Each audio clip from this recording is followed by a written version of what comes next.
Hello friends, आप सभी का स्वागत है हमारे यूट्यूब चैनल इलेक्ट्रिकल फैक्ट्स में।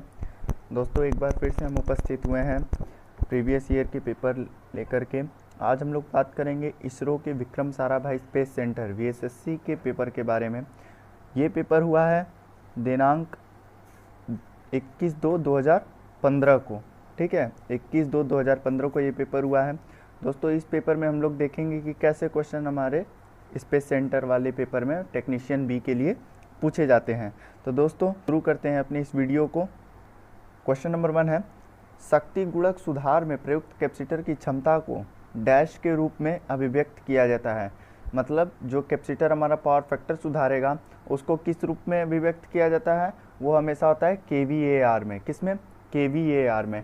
किलोवाट और kVA, ये जो दो हैं ये आपके ट्रू पावर और अपरेंट पावर टाइप के होते हैं। ठीक है, ट्रू पावर और अपरेंट पावर। kWh जो होता है वो हमारा यूनिट होता है जिससे हमारी बिजली की खपत या पावर की खपत पता चलती है।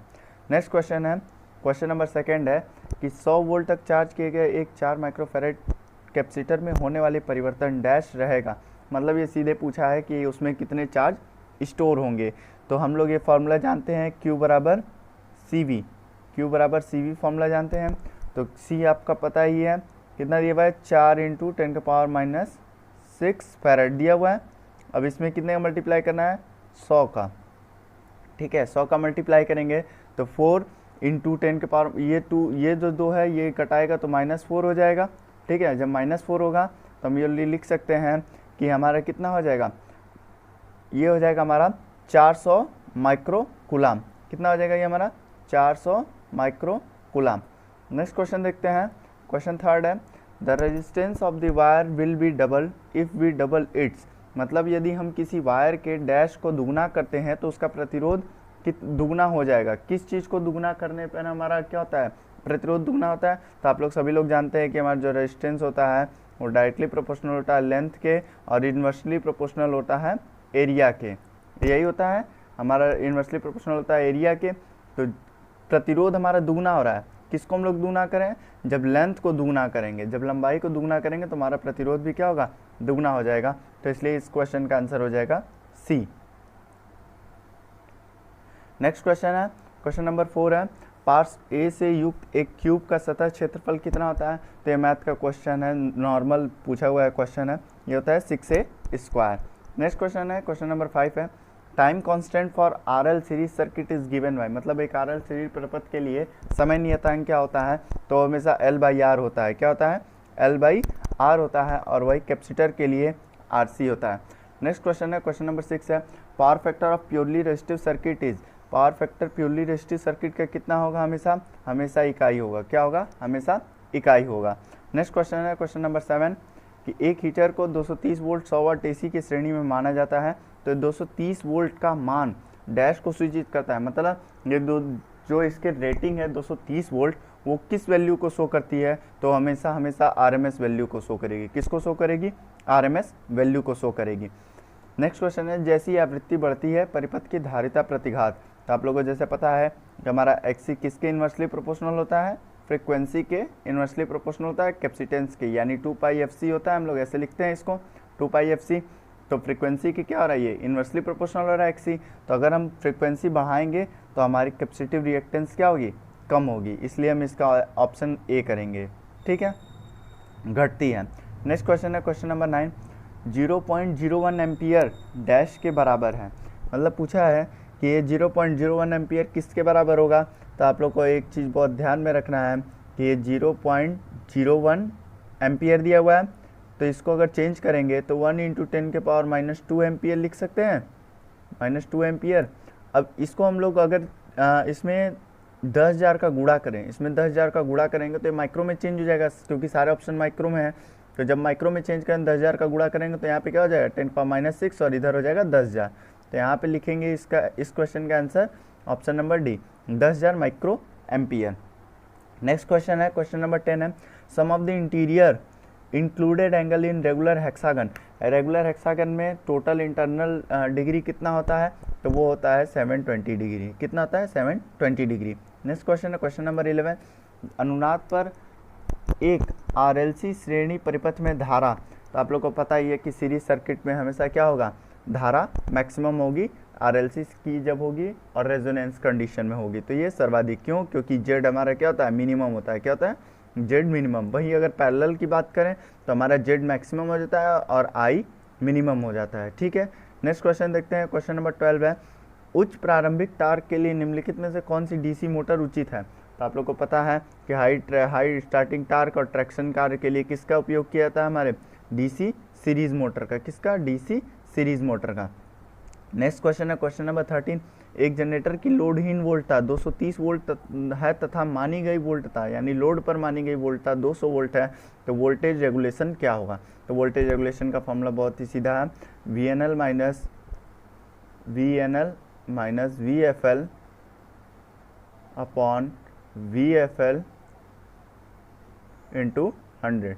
अभी देखिए यहाँ पे नो लोड की जो वोल्टेज है, नो लोड की जो वोल्टेज है वो है 230, VNL कितना है? 230 रखेंगे और VFL कितना रखेंगे? 200 रखेंगे। ठीक है, ये 200 रखेंगे तो अब इसको जब सॉल्व करेंगे तो ये कुछ ऐसे निकल के आएगा, 230 माइनस 200 डिवाइडेड बाई 200 गुणे 100। अभी देखिए ये जीरो से ये जीरो कट गया दोनों, हमारे पास ऊपर कितना बचा?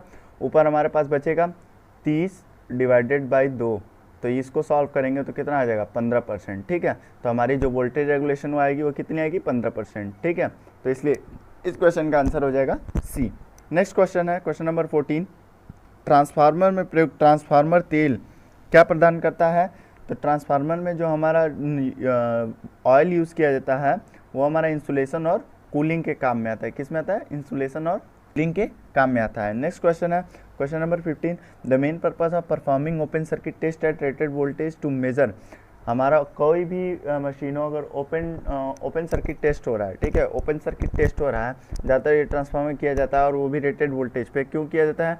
तो उसमें कितने भी कोर लॉस कितनी हो रही है उसका पता लगाने के लिए हम लोग क्या करते हैं? ओपन सर्किट टेस्ट करते हैं। और short circuit test copper loss को पता करने के लिए किया जाता है।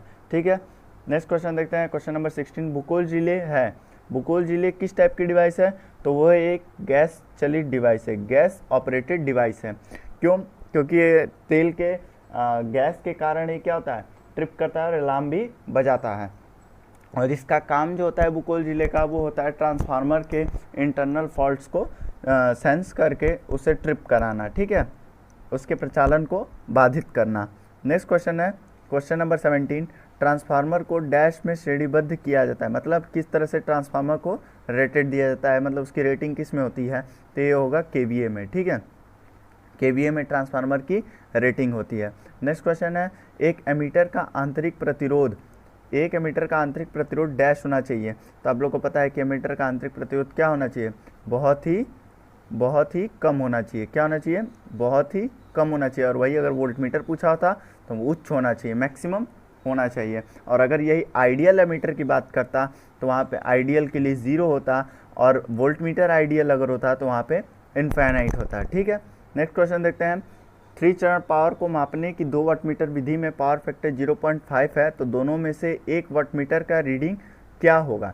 तो दोस्तों इसका बहुत ही अच्छा, ये 2 वाटमीटर विधि नापने के लिए इस्तेमाल, 2 वाटमीटर विधि को जब यूज़ किया जाता है पावर मेज़र करने के लिए तो उसमें कई रीडिंग आती है। ठीक है, 3-4 रीडिंग आती है, उसको देख के हम लोग पावर फैक्टर उसका एंगल के अकॉर्डिंग बताते हैं और उसमें ये बताते हैं कि कौन सा मीटर हमारा चल रहा है, या दोनों चल रहे हैं, या एक निगेटिव या एक पॉजिटिव है, या एक चल ही नहीं रहा है। तो दोस्तों अगर आपको ये पूछे कि 0.5 पावर फैक्टर है तो वहाँ पे एक हमारा जो वाट मीटर होगा वो क्या होगा? 0 रीडिंग देगा। क्या होगा? 0 रीडिंग देगा। और अगर यही 0 होता, 0 डिग्री पे होता या 90 डिग्री पे अगर होता तो मतलब पावर फैक्टर 1 या 0 अगर होता तो उस केस में क्या होता कि एक अगर 0 डिग्री का है, 0 डिग्री यानी इकाई पावर फैक्टर है, तो दोनों पावर फैक्टर क्या होंगे? दोनों पावर वाटमीटर धनात्मक होंगे। और अगर 90 डिग्री पे होंगे यानी 0 पावर फैक्टर शो कर रहे हैं तो उसमें से एक क्या होगा? हमारा निगेटिव शो करेगा। क्या करेगा? एक हमारा दोनों का निगेटिव हो जाएगा, जिसके कारण दोनों 0 हो जाएंगे। ठीक है, नेक्स्ट क्वेश्चन देखते हैं क्वेश्चन नंबर 20 है, 1 माइक्रोन किसके बराबर है? तो 1 माइक्रोन आप लोग जानते हैं 1 माइक्रोमीटर कहते हैं उसको। ठीक है, अगर 1 माइक्रोन है, 1 माइक्रोमीटर है और इसको mm में चेंज करना है तो हम लोग इसको चेंज करेंगे किस तरह से, 1000 का इसमें गुणा करके, किसका 1000 का इसमें गुणा करके। जब 1000 का इसमें गुणा करेंगे तो ये 10⁻⁻6 हो जाएगा। तो हम लोग ये लिख सकते हैं कि ये 3 से ये कटेगा तो -3 आ जाएगा। कितना आएगा, -3 आ जाएगा। तो 1 × 10⁻³ कितना होता है, 0.001 होता है। क्या होता है, 0.001 mm होता है। तो इसलिए इस क्वेश्चन का आंसर हो जाएगा बी।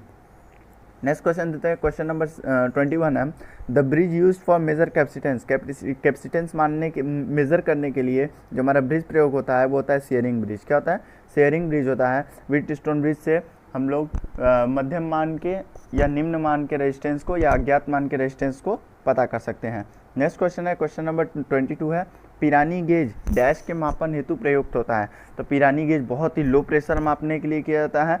और यहाँ पे जब वेरी लो प्रेशर हो तो हम लोग उसमें हम लोग ये भी कह सकते हैं कि यहाँ पे एक ऑप्शन और दे सकता था कि वैक्यूम के प्रेशर को मापने के लिए भी पिरानी गेज का प्रयोग किया जा सकता है। तो 22 का जो हमारा आंसर होगा वो होगा ऑप्शन बी।